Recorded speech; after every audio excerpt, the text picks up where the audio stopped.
So it is Elizabeth here again. I am also known as Nurse Sabe here on YouTube and Instagram. I am a labor and delivery and postpartum nurse and a certified childbirth educator. And my video today is going to kind of be my follow-up. I have my 10 things your labor nurse wants you to know about epidurals video that came out last week. This week's video is going to be about pain control measures that are not an epidural. So you don't want to do an epidural, you want something for pain. These are our other options that we can do. But before I jump into that, I just want to add a little asterisk addendum to my last video. I touched very briefly on a side effect from the epidural called a spinal headache. This was done in post-production, basically me doing a voiceover, and I didn't really touch on how intense and significant these headaches are. It's not your normal everyday headache. And I had a few people comment being like, hey, like I really wish that you would address that further. And I hear you and I see you and I understand why you said that, and so I'm going to address it further now. So a spinal headache is caused when they place the spinal and they actually puncture through the dura, creating a little hole where spinal fluid is kind of coming out. And because of that, when you sit up or you're standing, there's more of that leakage, and so you have a really, really bad headache, like the worst headache you've ever had in your life. It sometimes makes people cry from the pain, it makes people throw up from the pain, but then when you're lying back totally flat, the pain goes away. Eventually that small hole will repair itself, but because you've just had a baby and you have to be up and moving and sitting up to breastfeed and all those sorts of things, a lot of times we will treat it. It can be treated with caffeine, it can be treated with extra fluid sometimes, but the best kind of cure for it is a blood patch, and that's where they take out some of your own blood and inject it into the area. The anesthesiologist does it, and then your blood clots off that small hole and you no longer have to deal with the spinal headache. So I want to apologize for breezing over that in my last video. I know that if you've had a spinal headache, it is not anything that you could even think about breezing over, and I wanted to provide more information for you guys. So there you go.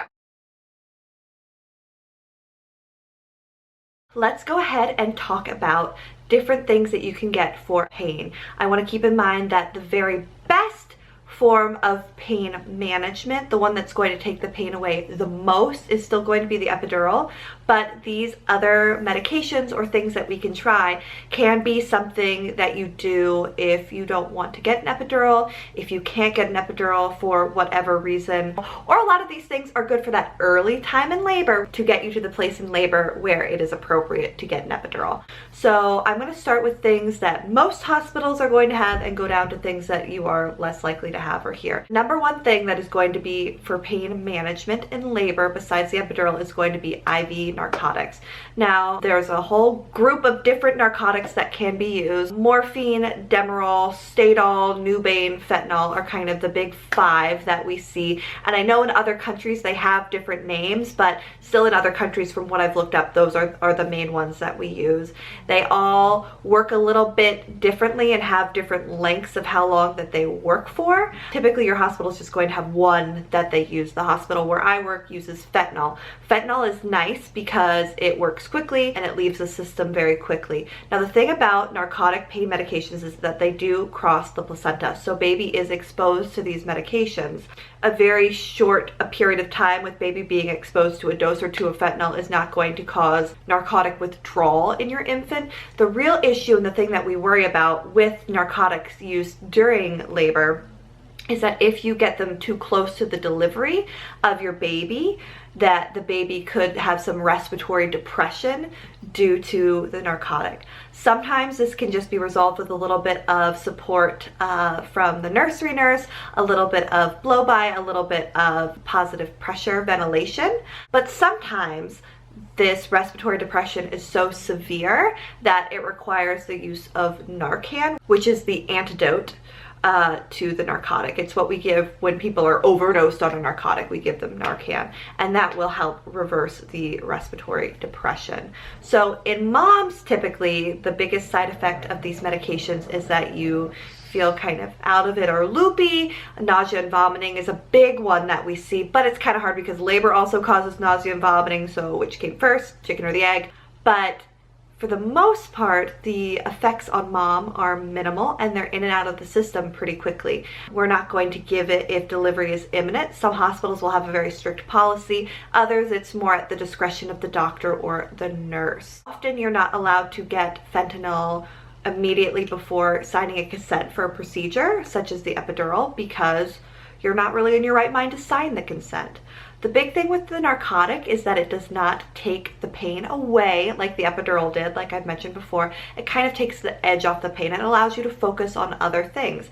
I often tell patients it's like they've had a margarita or two. The fentanyl or a narcotic and getting in the tub can be a really good way to get through that early part of labor or early active phases of labor. By the time you hit transition, often the narcotic through the IV doesn't really touch pain because it's just in a completely different threshold from my experience. Also, as you're hitting transition, depending on what number baby it is, we're going to be holding the narcotic because it does cross the placenta, like I mentioned before.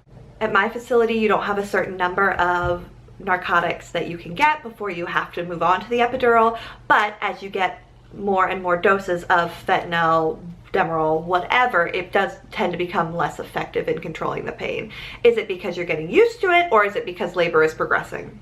Hard to say exactly. Probably a combination of the two, but narcotics are really good in early labor, even in the early active phase of labor, to help you focus on something besides the pain so that you are better able to relax and allow your cervix to dilate. Nitrous is the next form of pain control that I want to talk about in labor. Nitrous is something that is heavily used basically in every country that delivers in hospitals besides the United States, but it is quickly growing in use in the United States. My hospital got it earlier this year. The other hospital that is in the area also got it earlier this year. So we're really kind of starting to recognize that nitrous is a great form of pain relief in labor. Nitrous oxide doesn't really reduce pain. It doesn't take away the pain like an epidural was. It just helps with the anxiety associated with pain, which helps you to better breathe through and deal with your contractions. So nitrous, also known as laughing gas, is going to be a medication that's going to be self-administered by the patient. It's patient-controlled, and basically it is a mask connected to a tank of nitrous, also connected to an outtake valve that takes the gas out. And so when you hold the mask up to your face and breathe in, you get nitrous. When you breathe out into the mask, that nitrous gets exhaled out of the room. So that's why it's important that the patient is able to hold the mask on their face, because if they're breathing out into the room gets a little laughing gas, which is not something that you want your healthcare professionals to be exposed to. A few things to note with the nitrous.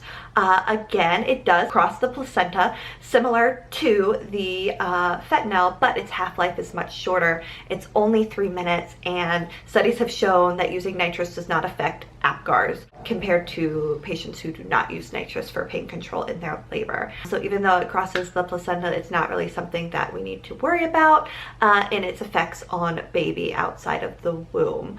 Nitrous is pretty fast acting, not quite as fast as the fentanyl. You need to keep breathing to get the steady stream. So it reaches peak effect at 2 minutes, so it's really good if you hold the mask to your face, breathe in and out in between the contractions, and then take it off of your face during the contractions, or continue to breathe if it helps you breathe through, and then you'll have that peak effect when you have your peak of your contraction, and then again breathing in and out. The timing with nitrous is everything. So working with your nurse to kind of master the timing. They're going to stay in there with you while you're using it for at least the first 15 minutes or so, but mastering that nitrous is going to be something that will definitely help. There are a few people who it's contraindicated for use of the nitrous.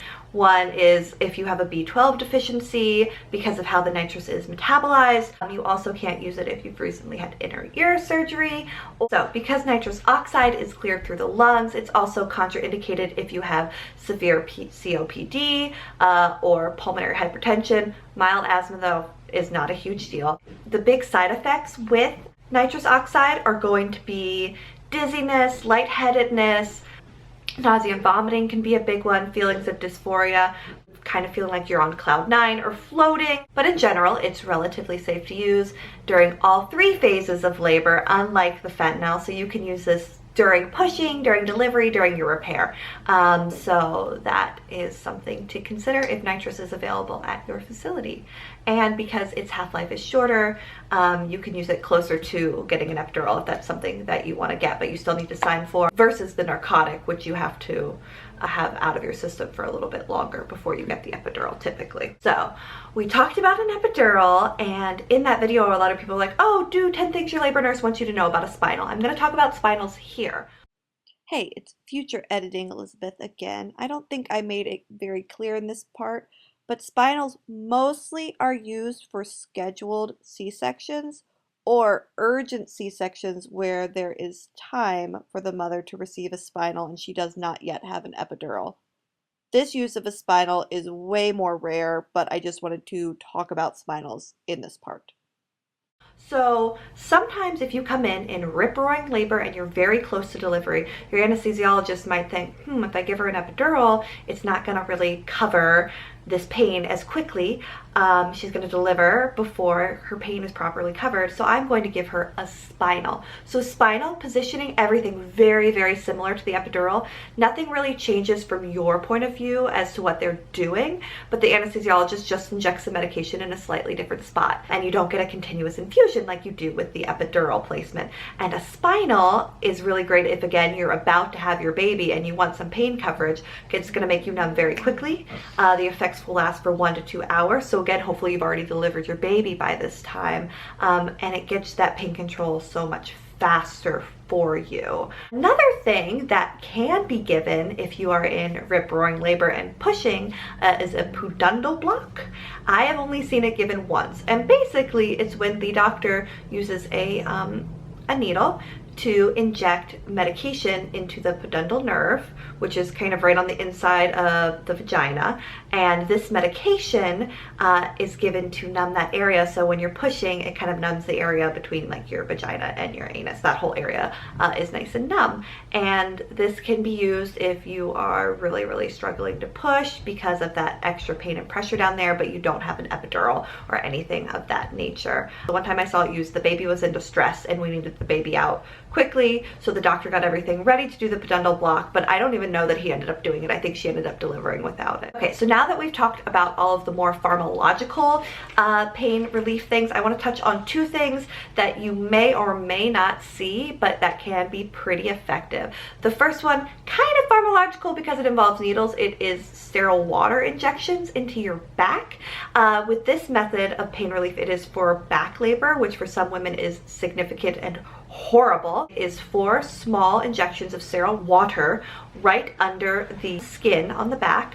The injections themselves hurt like the dickens, but it is almost immediate pain relief from that back pain for about an hour. So women who are trying to labor naturally but who are struggling with that really horrible back pain find this very beneficial. The studies have shown that it does do a really good job in relieving back pain. There are little to no consequences of giving this medication besides that it hurts really bad when they do the injections. And then the last thing that I want to touch on is TENS machines. A TENS machine or a TENS unit has electrodes that are on stickers. They're going to go on your back and they deliver an electronic impulse to the muscles back there, and it works by the gate control theory of pain relief, where basically it floods those muscles with electricity that makes them kind of quiver, and then your body is less able to process pain from another location because we are opening that gate and flooding it to kind of block pain from other areas. This is something that some hospitals provide. It's also something that doulas can bring and use with you. I have not personally seen it done in labor, but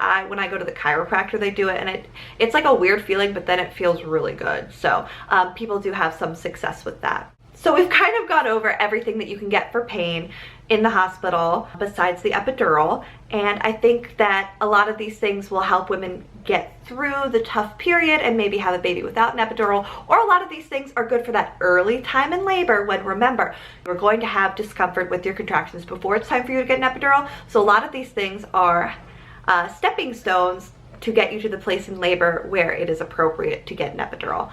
Definitely let me know of your experiences with any of these things down below. Did you like them? Did you not? Until next time, birth on. Bye guys.